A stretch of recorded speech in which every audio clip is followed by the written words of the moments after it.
Hello, world, and welcome to the Tales from Hollywoodland, a veritable feast of movies, Broadway, showbiz stories, news, and gossip with Julian Schlossberg, Arthur E. Friedman, and Stephen J. Rubin. Today, we talk to actress, writer, and director Renee Taylor. And now, here's Julian, Arthur, and Steve. Hi, Renee. I want to fill out your resume. You're actress, screenwriter, playwright, producer, director, television, and film. Welcome. Thank you. It's an honor to be with you. Julian has been talking about you nonstop for the last month, and you are actually our first guest on Tales from Hollywoodland. Oh, I'm so excited. So, Renee, let's talk in these incredible comedy directors you work with, some of the biggest in the business. Let's start with Mike Nichols. How did that happen? Well, Elaine May told him about me, and so he asked me to audition for Love, to understudy a famous actress. And I went there, and I was so excited to be auditioning for him. I felt, what an honor it was.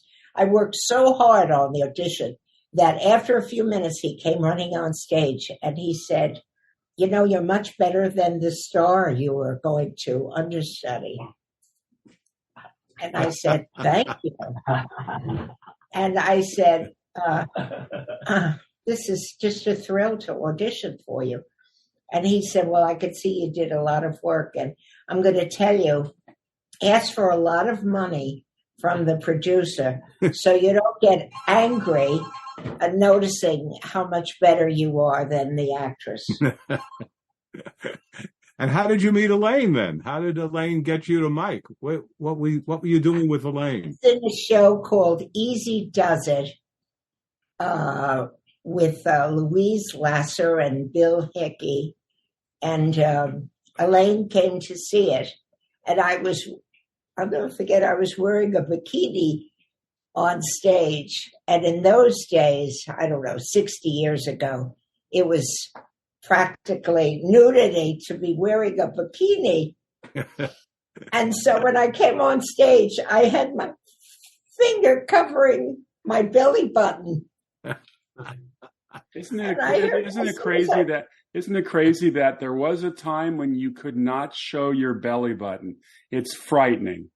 I think Barbara Eden was the first one, who ever showed her belly button on television. Yeah, I Dream of Jeannie. Yeah.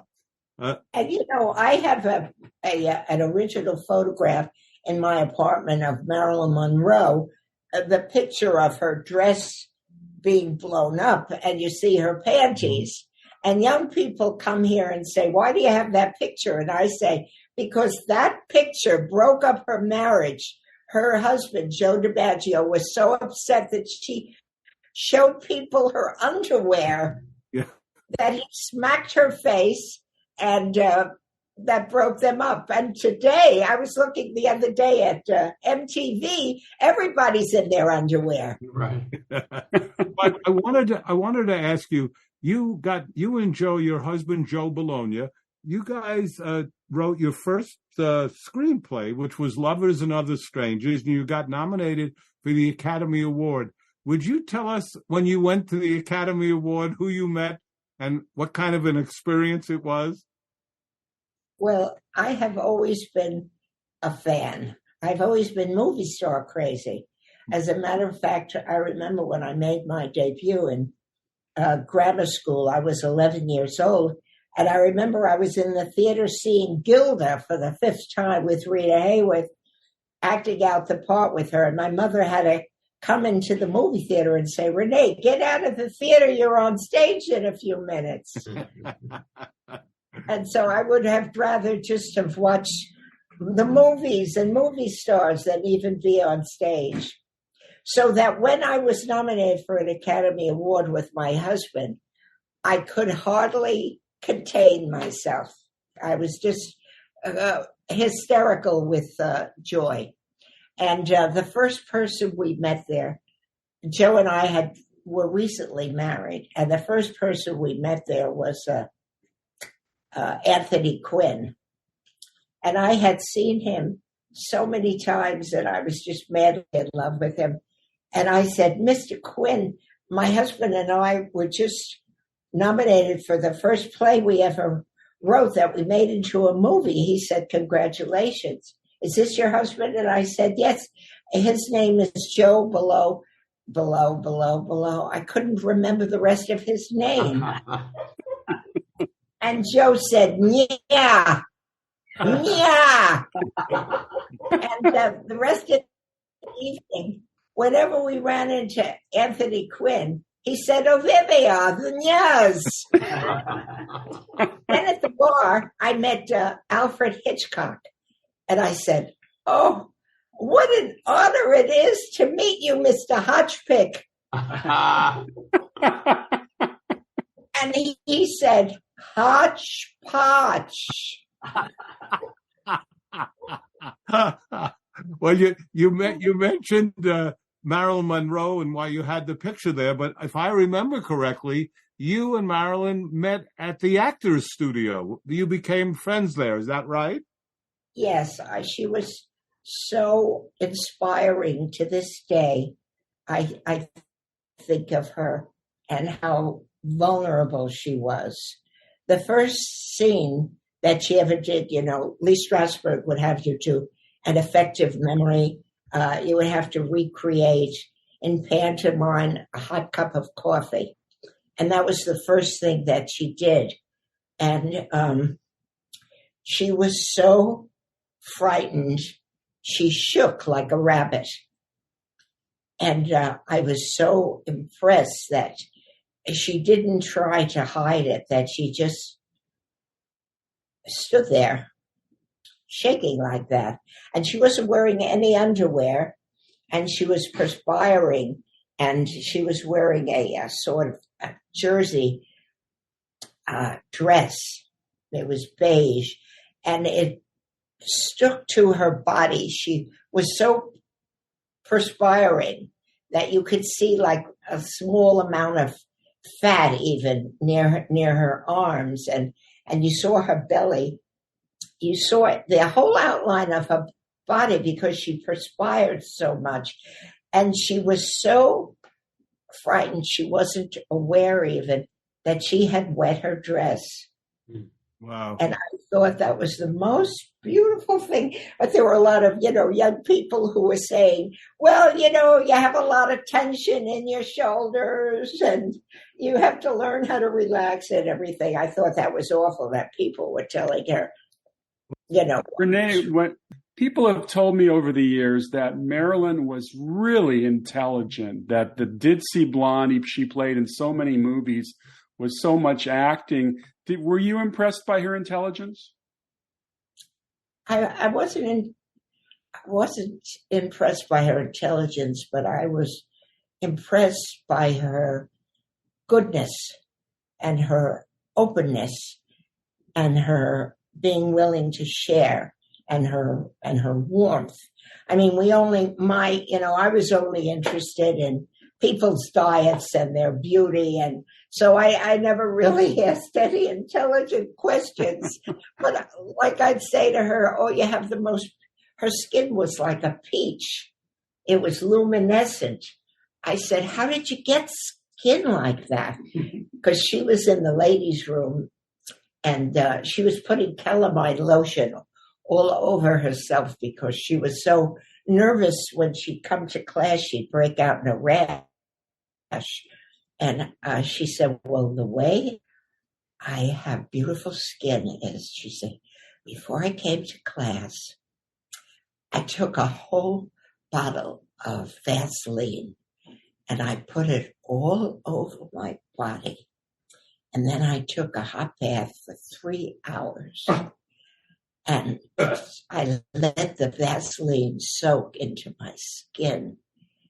And I said, oh, thank you for the beauty tip. I went home and I did it, except I just kept slipping under the bathtub. I couldn't hold it. I was wondering I thought that must be an art, that you learn how to not slide in the bathtub. Renee, this is Arthur. You and I have mutual friends. Fran, of course, and Alan Elaine Rich, who Oh, yes. you know, of course. Oh, yes. Yeah, no, I've seen you forever and have loved your work all the way. I'm curious to know something. How old were you when you knew you had the funny? You are funny. There's no question about it. No, I'm just finding out now that I'm funny. Really, you were funny. You've been funny ever since I've seen you. Oh, Julian sent me during COVID. He sent me a video of your performance at the Kravis Center it was all about your life on a diet. That is funny. You're terrific at what you do. But I'm curious to know, when you were a kid, did you know you had the funny? Did you know you were funny? No, I didn't know I was funny, but I thought that my family was funny. I thought my mother was hysterical. And I said, someday I'm going to play my mother. Someday I'm going to write about her because this woman is a wacky person. And my father and everybody in my family was very funny. And I thought they were somebody that I should write about it, somebody that I should play it. And actually, when I was on The Nanny, I was doing all of the women in my family. Is that right? Yeah, you were great on the show, just great. Now, were your parents encouraging? I mean, were they show business friendly people? Did they respect show business? Some families want people to have nothing to do with show business. Were they encouraging to you? Well, my mother had my horoscope done before I was even born. And she was told I was going to be a famous Pisces. Depending on the moment that I was conceived. In your life on a diet, in the show you did you ever get over to the Pritikin Center in Santa Monica? No, but I had a lot of friends. I visited Mel Brooks and Anne Bancroft there and Sharon Glass. So all my friends went to the Pritikin. And you didn't do it? There? Yeah, I was there. I was there with Buddy Hackett, Rodney Dangerfield. Of course, Mel was there all the time with Carl Reiner.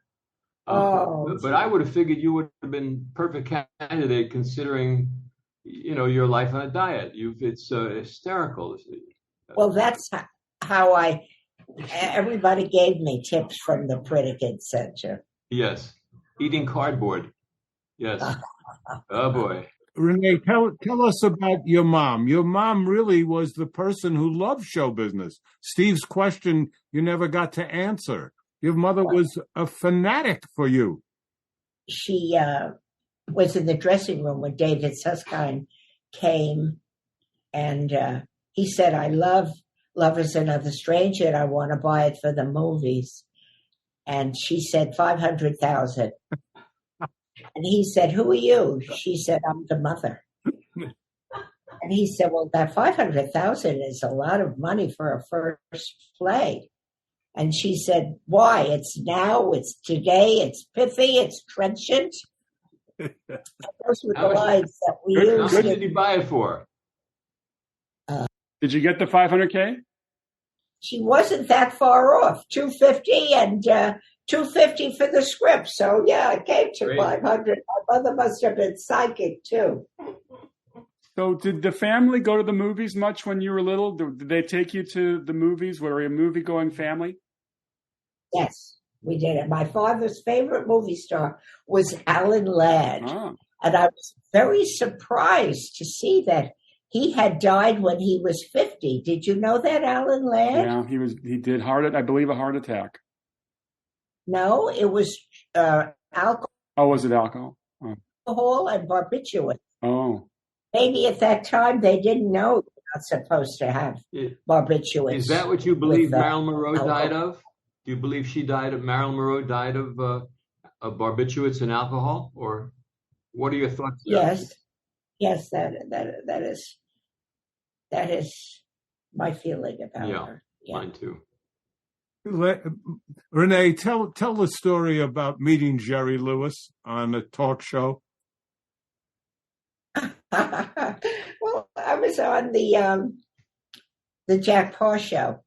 And he was a guest on the show. And he said, "You're a very funny lady. If you ever come to California, look me up and I'm going to put you in one of my movies." So as soon as the show was over, I got on a plane and went to California. And when he came into work, I was waiting for him. I said, "Well, I'm here." And he said, "Oh, my God." He said, "I'm doing a movie, but there's nothing in it for you." And I said, "I've seen your movies. Just rip out 5 pages and write 5 other pages and put them in. And there's a part for me." And he laughed and he said, he handed me the script and said, "Here, you tear out the 5 pages." So I did it. That's how I was in my first movie, The Errand Boy. Which is one of my all-time favorite movies. In fact, I went to Jerry Lewis back in the, late 90s, and I actually acquired the rights to remake The Errand Boy. But being the new producer on the block, I had to tie in with 2 other more established producers who wanted to turn Morty Tashman, that wonderful oddball character he had in The Errand Boy, into a young filmmaker. And I kept on saying it, wait a second, Kevin Bacon just made that movie. It's called The Big Picture. You don't want Morty Tashman to be an intelligent young filmmaker. He's going to turn the studio upside down with his antics. And they looked at me and said, nah, we want to go this way. So what happened to the project? It died. And that was a complete, but Errand Boy, you played, is it Miss Giles or Miss Giles? I don't know. I don't think it matters. Renee, did Jerry make a move on you? Not then. Oh. Later he did. But it wasn't flattering because he did it just to keep in practice. Yeah, right. Yeah, he was quite a guy. So let's talk about meeting Joe Bologna, how that happened. And I remember, well, I won't say anything. You just tell us about Joe. Well, I had a lot of unhappy love affairs, and I had the same manager as Joe did. And he said, "I'm going to introduce you to somebody you're going to have a comedy rapport with." And he said, "Come to my office tomorrow. I'll have him come and you'll meet." And I remember what I was wearing and what he was wearing. And as I walked towards him, I put out my hand and I looked in his eyes. He was shrouded in light. I knew I had known him before in other lifetimes. And I said, "This is the man that I'm going to marry." And later, Joe said to me, he thought, "This woman's looking at me very funny." And of course, I told him that we had many lifetimes together. And he said, "Oh, well, if you say so." He thought I was a nut. And then after we had a few dates, he said, I invited him to my apartment for a home-cooked meal. And he said, "What is this thing?" I said, "It's spaghetti del pezzo." He said, "Did you get this out of a can?" I said, "Yeah, it's Chef Boyardee." Said, "You dare to serve an Italian spaghetti out of a can?" And he dumped it in the garbage, and he took me out to dinner. And after that, of course, I never tried to open a can again. He took me to his mother's house for dinner, and she was a great cook. And she said, "Do you cook?" And I was trying to impress them.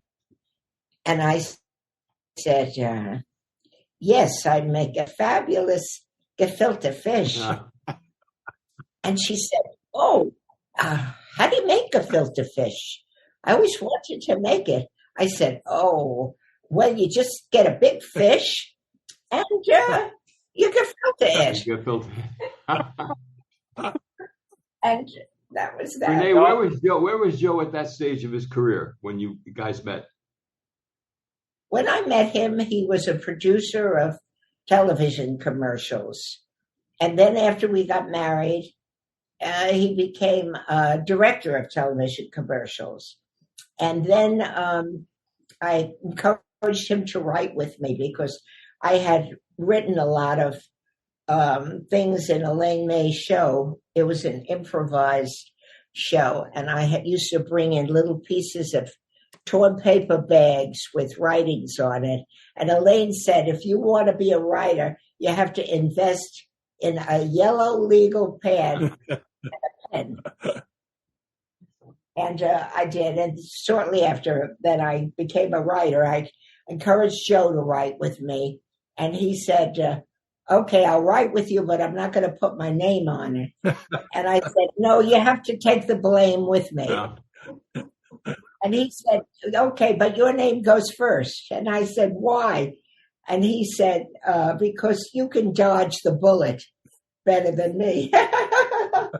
So anyway, he said, all right, but that's the deal. Your name has to go first. So I got that very early in the relationship. And later on, when he wanted to put his name first, I said no. What was it like for you and Joe when Love Is Another Strangers was succeeding, became successful, and all of a sudden, you know, the magic had happened. You guys had come together with a hit. How exciting was that? It was very exciting to me because I always wanted to be famous, and he wasn't interested. And I always liked to have a lot of money, and he didn't care anything for money. And he would turn down fame, and he would turn down money. Even, as a matter of fact, when they did My Favorite Year, the studio wanted to have a campaign for him to get the Academy Award. And he said, no, what do I need it for? What do I need an Academy Award for? And then when he was offered millions, he said, what do I need $1 million for? He was offered that for Blame It on Rio, which he first turned down. He said, what do I need $1 million for? I said, I can think of a lot of things. I said, we could pay our mortgage. We could buy a house for your family. We can pay for your sister's wedding. He said, oh, all right. So, Renee, when you first started writing with Joe, who would hold the yellow pad and who would do most of the writing? I always wrote in longhand. I still do. I'm computer illiterate, and I like the feeling of seeing the pencil on the paper, seeing the words on the paper, something magical about it. So I would write a first draft, and I'd show it to him, and he'd take it from me, and he'd write a second draft. And we didn't know anything about writing, but we heard you just write wrong till you write right. So we had hundreds of versions. When we met Julian, how many years ago was it, Julian, that we produced? 43 years ago. 43 years ago. We had written hundreds of versions of the play. And when he said he would listen to it, we had to bring it over to his house, and him and his mother and Joe brought his mother. His mother. I had to say, oh, wait a minute, what version are we going to read? We had written so many versions. What was the play? It had to be you. All right. Yeah, we played Broadway, and we did well on Broadway. And actually, I think you guys made a movie of it, didn't you? Yes, we did. We did. Yeah. Is it based on the song title? No. It's sort of based on our relationship that when Joe and I met, and I said, and I talked him into writing with me, and I talked him into getting married. I talked him into everything. When you did Love Is Another Strangers as a play, I assume it was a hit on Broadway or off Broadway. Is that right, Renee? It was a hit on Broadway. It was a hit out of town. Yes, by the time we had gotten to Broadway, we had already sold it to the movies. And when when did David Susskind come in? We came to Detroit to see it at the Fisher Theater. But that was based a lot. Lovers and Other Strangers was based upon his family. His family was the most interesting family, more interesting than my family, because his family screamed and yelled a lot. Yeah. It was like music to me. Who cast Richard Castellano? We had to talk them into Richard Castellano. They wanted Eli Wallach. Oh, gosh. We said, this guy is great. And he was nominated. It was his first movie. He was nominated for an Academy Award. Perfect. He was perfect. He was great. And we sat at his table at the Academy Award, and he was crying and banging on the table saying it was fixed. It was rigged. I should have won. I'm the best actor. And we said, Richard, you are, but the best actor doesn't always win. And he said, it's not fair. It's not fair. How did you feel when you saw him in The Godfather? Oh, it was great. Remember the line, take the gun, leave the cannolis, right? Cannoli. Take the cannoli, take the cannoli. Take the gun, leave the cannoli. Absolutely. Well, that part was his true reward. He lost the Oscar, but he won The Godfather, and I'm sure that was a nice reward for him. But on the other hand, he talked himself out of The Godfather too. He wanted more money than they wanted to pay him. We were doing a special, and we said, Richard, we'd like you for this part. And he said, you dare to offer me $7,500? I'm the best actor in the world. I said, yes, you are, but that's all the money there is in the budget. And he said, no, you better go to the network and say, they have insulted the best actor in the world. Good one. We remember from Lovers and Other Strangers, the big thing that he said was, what's the story? What's the story? That was his line. Remember that? Actually, my father used to say that all the time, and so did Joe's father. Whenever I'd see them, they'd say, what's the story? What's the story? You know, Renee, I have to tell you that I come from the movie theater business, own movie theaters. And I've seen thousands of movies in theaters through the years. I don't think I've ever seen a movie that played better in terms of laughs and audience reaction than Lovers and Other Strangers. That's why it did the business it did. Word of mouth was sensational, and it kept doing the same amount of business week after week after week. That movie played it was perfect. Funny. Thank you. Everybody. You know, we had a funny experience. I could talk about it now because they're all dead. But the guy who directed it, Cy Howard, when we wrote it, he said, put a check next to any line that's funny and is supposed to get a laugh. And we said, well, every line is funny and gets a laugh. And he said, oh, I don't think you can have every line be funny in a movie. And we said, why not? Why not? And so he said, well, I want a movie that a monkey can direct. I said, well, I think we've done that. Mm-hmm. It worked. You know, you are a true queen of comedy, Renee, and I'm very curious about the present day. A lot of the work that's come out in Hollywood and some on television, it's not very funny anymore. It's almost like there's a kind of style of comedy where you're supposed to laugh. It's not very funny. I'm curious, since you are aware of these shows, do you think comedy is like dying, or can we bring it back? I don't think people know what's funny anymore. Maybe they think it through too much. But I would always talk to Elaine and say, do you think this person's funny? Is she supposed to be? Maybe she's not supposed to be. Maybe it's irony. Who made you laugh, Renee? Who made you laugh? Oh, Buddy Hackett made me laugh. Yeah. He was really Rickles? Person. Don Rickles made me laugh. He would insult me, and I would just. How about Toady Fields? Oh, she was very funny. Very funny. Well, I'll tell you a story about Toady Fields, if you want to hear one about her. Sure. We wrote something about my mother, about a Jewish mother, and we thought, hey, this would be great for Toady Fields. And the network wanted Doris Day. I said, Doris Day for a Jewish mother? He said, oh, yeah, she has a big range.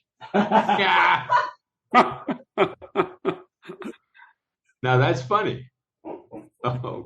When we were doing Made for Each Other, the agent said to me, for the part of Joe's mother, Carol Channing. I said, Carol Channing for an Italian mother? He said, she wears a wig, darling. Oh, God. Who got the part? Who played it? Helen Verbit. She was wonderful as my mother. One of the... Oh, no, Joe's mother was Olympia Dukakis. She was wonderful. She was great. Well, one of our most prominent directors today, Steven Spielberg, has an opportunity to cast a Jewish actress to play his mother in The Fabelmans, and he casts Michelle Williams, who's about as Jewish as Doris Day. I know, but I guess she looked like him. I guess his mother looked very guyish. Well, I always thought that a bad piece of casting was Norma Crane as the mother in Fiddler on the Roof. What are your thoughts on that, Renee? Oh, yeah. I don't know. I mean, look at Helen Mirren playing Golda. I did Golda. I don't know why they don't want Jewish women to play Jewish women. Yeah, right. Well, let's talk about The Nanny, because I think there was someone they wanted ahead of you. Is that right? Yeah, they wanted Sheila McRae. No. Right. Yes, they said, yeah, we want somebody who's Presbyterian to play a Jewish mother. So Fran said to me, here's what we're going to do. We're going to give you the part, Renee, as my mother, but you're just going to be a guest. We're not going to sign you to a contract. And we'll let them discover you. So that's what happened. I was a guest on the show. Did you know Fran before that, Renee? Did you know Fran? We had seen Made for Each Other, and Peter loved it, and they had contacted me and said, if we ever do a show about my mother, I want you to play it. That was years before, and that's what happened. And you were perfection in that show. Absolutely perfect. You and Fran playing off each other, fantastic. Yeah, I just saw her the other day, and she's answered her calling. She has answered her calling. Well, she's a big profile during the strike. She's great for what she's doing. Yeah, she's got great passion. Oh, absolutely. No, I think that she may go from here to politics. She may become a senator after this. She told me Schumer called her and told her she should run. So maybe she'd be great as in politics. But I don't know. In California, I think the senator's seat for Feinstein is probably going to be Adam Schiff. I have a feeling. And I don't know. Congress, I think she can probably get into Congress. She'd be great. That voice alone. Well, yeah, but she's got terrific passion. I'm curious, real quickly here. You made a film in 1966 with Sean Connery called A Fine Madness. And Sean Connery had a reputation of sleeping with all of his leading ladies or anybody on the set. What are your memories of Sean Connery? Oh, he was just beautiful. I couldn't even talk when I was with him.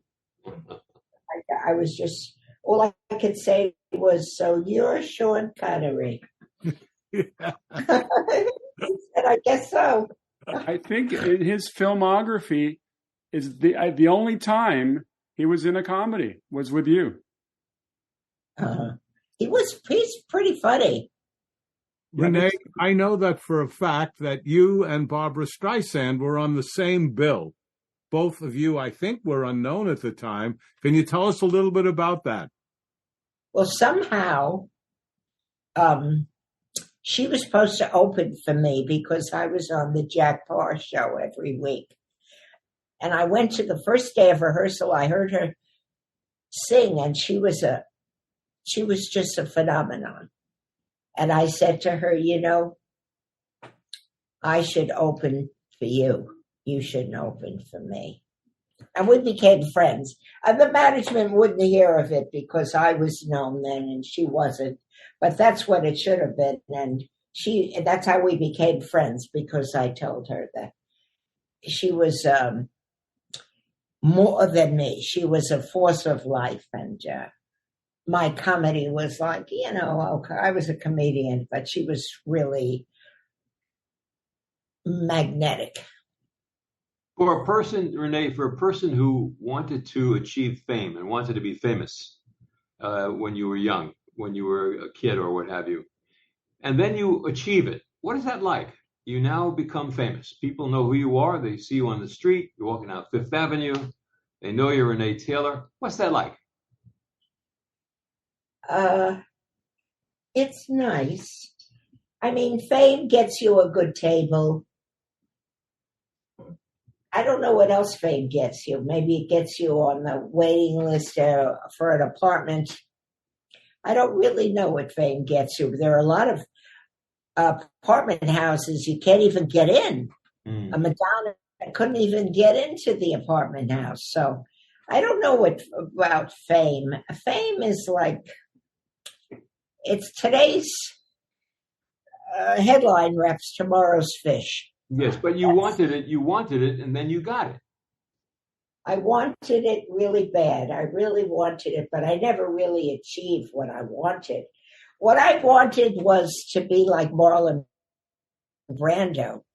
But Marlon Brando, I met him, and he didn't really own his fame. He didn't really receive it. He didn't let himself really have it. He put himself down all the time.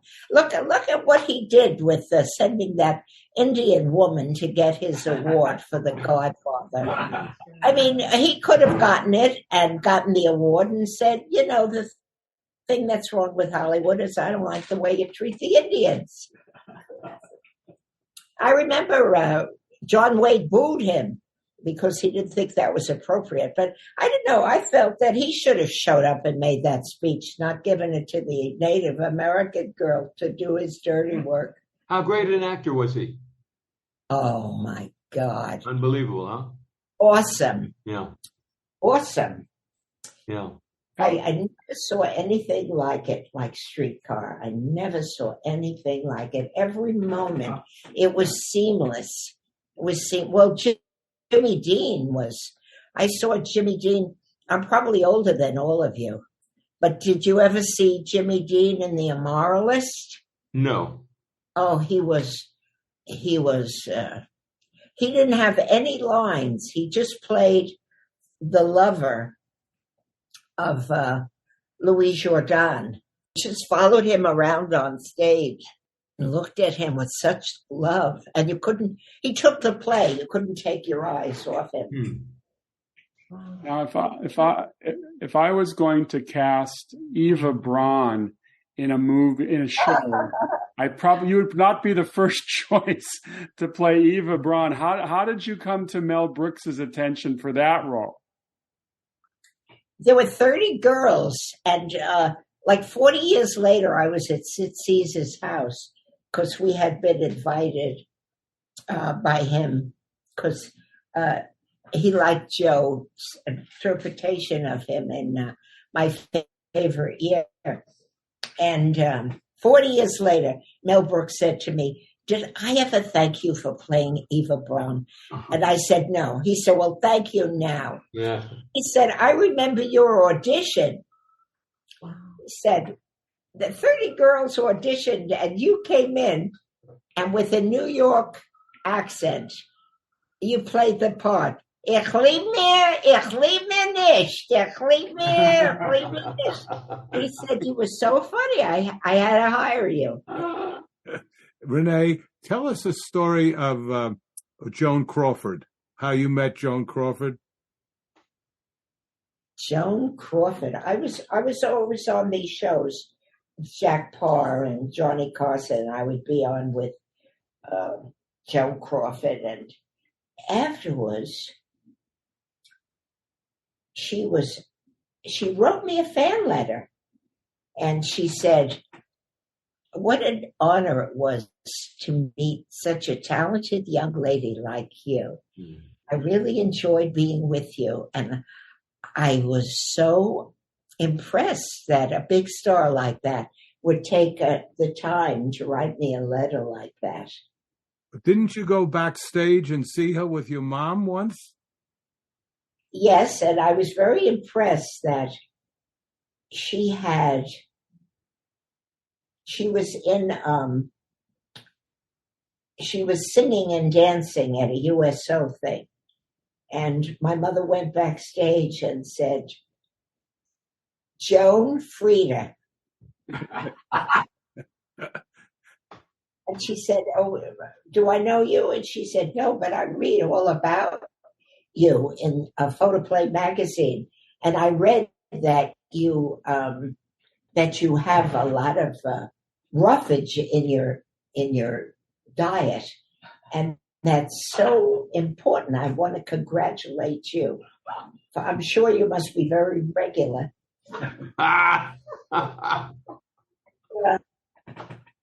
Joan Crawford said, how did you know?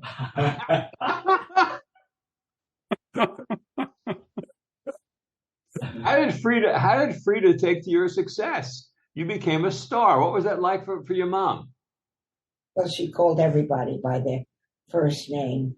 She would, when she met Mike Nichols, Mike, Frieda, whoever she met, David, Frieda, whoever she met, she would. But what I'm saying is, so you now achieve stardom. You became famous. What was that like for your mom? I think it was painful because she thought living as a voyeur through me, that it would rub off on her. And when it didn't, it was very painful. So I sent her to see Gypsy because I thought she would have an insight into it. And I said, so Ma, what'd you think of Gypsy? She saw Ethel Merman. And my mother said, that woman sacrificed her whole life for those two lousy kids. And here's you had it, out with the garbage. Thanks a lot. And she did the whole, I had a dream. She went through the whole thing, so she didn't have any insight at all. Yeah, that's great. Renee, was there ever a role you would have killed for that you really wanted that you didn't get? Golda. Golda? I played it on the stage in Beverly Hills. As a matter of fact, I was the one. I called up Bill Gibson. It was a play, and I had been in an off-Broadway show that he wrote, and I said, Mr. Gibson, how about writing it as a one-woman play, and I'd like to do it. And he said, sure, and he wrote it. And I did it in California, in Beverly Hills, and people really liked it. Here this is not in the movie, and I'll tell you something, if it'll go no further than your show. But Golda was a very sexual woman, and she had a lot of affairs with a lot of famous generals. And it isn't in the movie. I would have thought that would be the most interesting thing to put about. Men were attracted to her power the way women are attracted to Henry Kissinger. It's the power thing. It's the the common thread amongst all of these situations. And it could be Golda Meir. Great in the movie? Wouldn't that have been great in the movie? Yes, unbelievable. It would have been great. No question about I it. guess they don't want to do that about a woman, particularly a Jewish woman. Well, it's funny what I was talking about lately, that comedy isn't funny. Movies are they're avoiding sex anymore. It's like sexiness is not considered cool because you don't want to offend anybody. That's another thing I was going to ask you about. We live in this culture now where everyone is afraid to piss off anybody. So we say, and I'm just curious what's your point of view, because you were writing in a period in the 70s when you could really talk about how families operated, and you talked about, your show was very realistic on real people. And today, everybody has to kind of watch what they say. What's your take on that? Well, just a few days ago, I was at a restaurant, and Delaney Mulvaney was at the next table.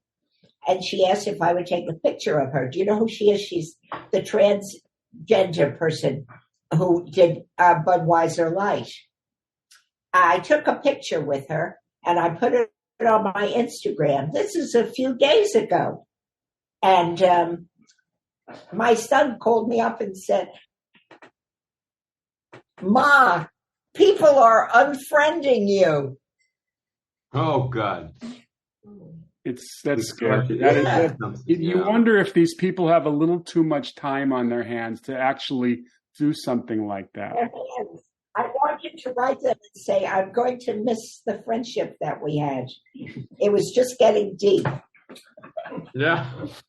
Well, I saw Shelley Winters interviewed one time, and she was asked about her dating at the time of Errol Flynn, who was, of course, playing around all over the place. And so she was, I think, Merv Griffin or Mike Douglas, one of those guys. So they said, "Well, what happened? Did you do it?" And she said, "He used to put real lemon and limes all over his body." And she said, "What was a girl to do? I couldn't help myself." Oh, that's funny. Renee, any actors that you got involved with who was the handsomest guy you ever got involved with, an actor? Who is whoever they may have been, Rock Hudson, or however, whatever the gay thing. I have to tell you, my husband, I was madly in love with him. I thought he was the most good-looking man, the sexiest man that I ever met in my whole life. Yeah, Joe was great. The magazine named him as one of the sexiest men, and he wasn't going to let them come and photograph him. And I said, "Oh, I think you're taking yourself too seriously. Let them photograph you." And then we had a big fight about it. And then afterwards he said, "Oh, okay, you're right. Maybe I do take myself too seriously." I said, "I wish someone thought I was one of the sexiest people in the world." would you tell us a little bit about your getting married on the Merv Griffin show? How that happened? When I was dating Joe, I was on the Merv Griffin show every week. And I said to Merv, my boyfriend's in the audience. We just went to Tarrant on the Green. And, chicken's $25 a person now. And then they asked us if we wanted chairs. And I can't really afford that. And, the girl is supposed to pay for the wedding. And Merv said, "Why don't you have the wedding here on this show? And all you have to do is thank all the sponsors and we'll pay for everything." I said, "Oh, thank you so much. Joe, isn't that great?" And Joe was in the audience going, "No." And then on the street, he said, "How could you do that on television?" I said, "Oh, this will be great. We're going to get a free wedding. All I have to do is thank the people."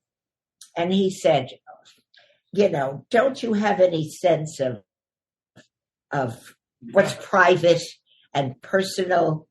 I said, "Well, look at the Queen of England got married on television. And so what's wrong with it?" And he said, "Well, you equate yourself with royalty?" I said, "No, but you can't pass up a good thing like this. And your family is against the wedding. My family is against it. And this way they'll all come on television and they'll dance the horror and the tarantella. And that's exactly what happened, except I was so nervous. I didn't really think Joe would show up for the wedding because he said he might not come. And so I was so in awe that he showed. I forgot to thank the people, and I had to pay for the wedding. Renee, over the years, we hear from actors about trying out, and someone asked you earlier about a role you didn't get. But tell us a little bit about how you handle rejection. I had quite a few nervous breakdowns. I cried. I went into therapy 5 times a week, and then you get over it. Julian, you were instrumental in bringing Renee on today because of your friendship. Where did you two first meet? As Renee said, Elaine May introduced us, and she and Joe had this play. It Had to Be You. And as you heard, we had our mothers, my mother and Joe's mother. And I said, look, Renee, I've never produced a play. And she said, well, you'll learn with me and Joe. That's how you'll learn how to produce. And I said, well, that I'll try. I'll see if I can. And then Renee said, look, if a Jewish mother and an Italian mother both love this show, because they were laughing their heads off, and believe me, my mother didn't laugh that much. She said, it's got to be successful. And that was that. But I've loved working with Renee, and we did 2 shows together, and she's a force of nature. And she's one of those people that says what she believes, which, of course, in show business is shocking to anybody who's in show business to hear the truth all the time. And what I have to say about Julian is, Elaine said you're going to love him because he has a lot of integrity. And I said, oh, doesn't every producer? And she said, no. Oh, God. Producer integrity, great. Could ruin you in the business, right, Arthur? Oh, integrity, of course. Your favorite movies, Renee, going back to whatever. If you had to name your 5 favorite movies, what would they be?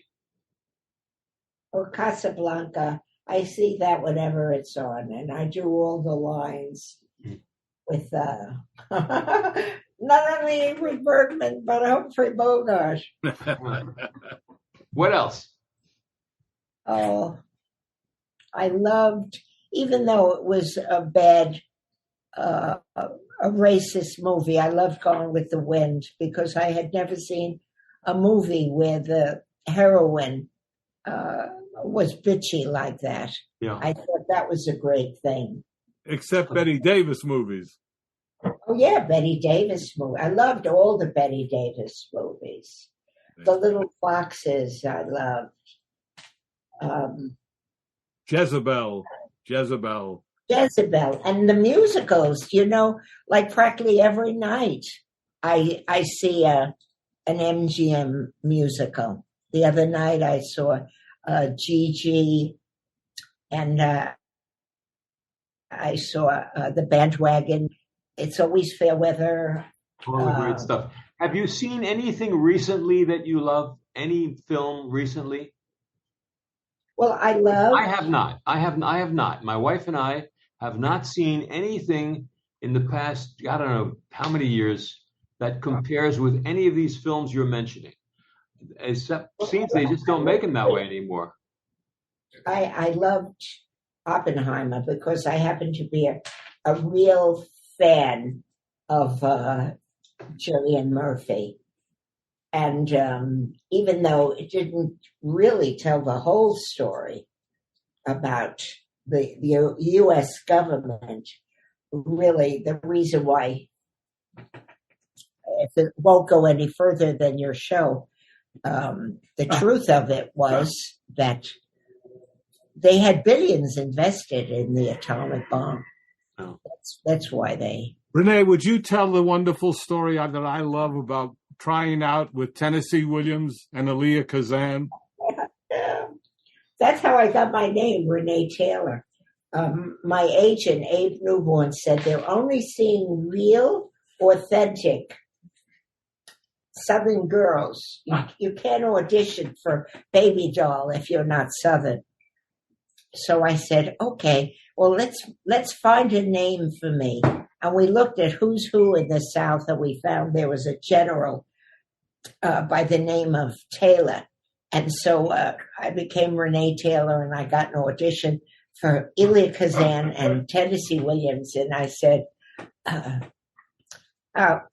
started my audition, and I said, oh, it was great sitting on the porch, swinging back and forth and back and forth. And we didn't go out, and we was awfully surprised when the city get fire broke out. And Tennessee Williams said, excuse me, Miss Taylor, what part of New York are you from? Great story. You know, I lied for all my auditions. I said I could sing, I could dance, and I didn't. And even when I did A New Leaf for Elaine May, I said I could water ski. Right. But doesn't everybody, isn't that what the acting business is really? Doesn't everybody, of course I can do that, you know. Ride a horse, I can. Let everybody lie. Yeah.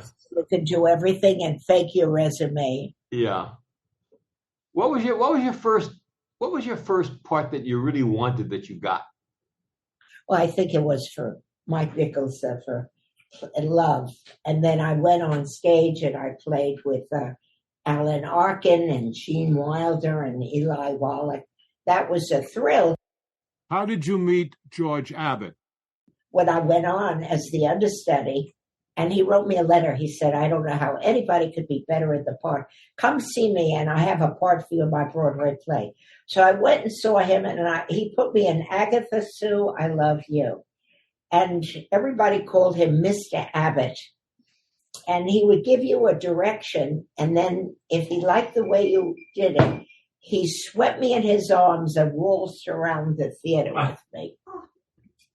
And I'll never forget, he sent a young man home who came to the theater wearing dungarees and sneakers.